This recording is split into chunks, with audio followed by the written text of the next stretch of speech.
Bismillahirrahmanirrahim. Assalamualaikum warahmatullahi wabarakatuh.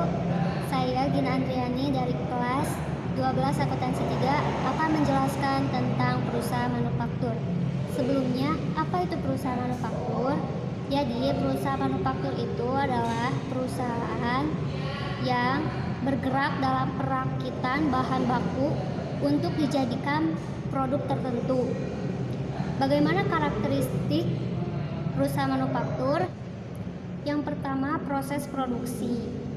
Perusahaan bisa disebut usaha manufaktur bila di dalamnya terdapat proses pengolahan bahan baku mentah menjadi bahan jadi.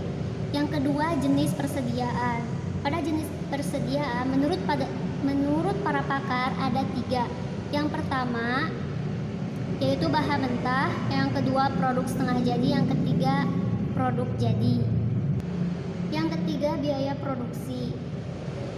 Maksudnya, suatu usaha disebut perusahaan manufaktur apabila ada biaya produksi di dalamnya. Dari ketiga karakteristik itu, yang membedakan perusahaan manufaktur adalah pada karakteristik yang kedua, yaitu terdapat jenis persediaan yang membedakan antara perusahaan manufaktur dan perusahaan dagang. Proses bisnis perusahaan manufaktur. Yang pertama, proses procurement. Proses procurement adalah proses bisnis perusahaan manufacturing yang terkait dengan pengadaan barang, yang mana proses ini diperlukan untuk membantu kelangsungan usaha. Yang kedua, in-out inventory. Proses bisnis ini dalam artian adalah proses bisnis perusahaan manufaktur yang berupa aktivitas pengolahan bahan-bahan mentah menjadi produk jadi. Yang ketiga, proses produksi. Proses produksi adalah proses yang terkait dengan penjualan atau marketing produk perusahaan. Tentu tujuan dari proses produksi ini adalah mendapatkan keuntungan dari produk yang dibuat. Yang keempat, administrasi umum. Di dalamnya terdapat unsur-unsur berupa unsur kebijakan, unsur penarikan keputusan, unsur pencatatan, unsur punishment, dan selainnya. Proses bisnis perusahaan manufaktur yang kelima adalah akuntansi dan keuangan. Proses bisnis ini dijalankan semata untuk menjaga finansial perusahaan agar tetap sehat. Nah, bagaimana dengan sistem produksinya? Sistem produksinya ada 2. Yang pertama, sistem produksi berdasar pesanan atau job order costing. Jadi, perusahaan melakukan produksi berdasarkan pesanan yang diinginkan pembeli. Contohnya, perusahaan percetakan. Yang kedua,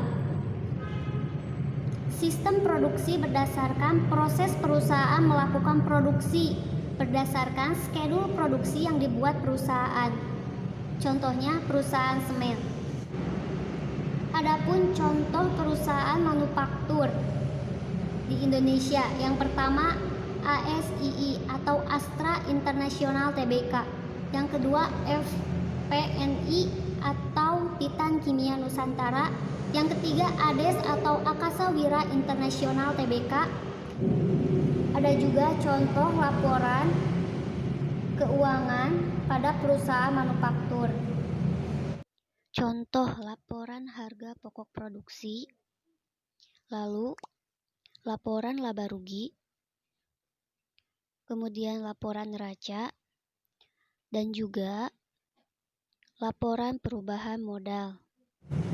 Kesimpulan dari laporan perusahaan manufaktur bahwa pada perusahaan manufaktur tidak jauh berbeda dengan perusahaan komersil lainnya.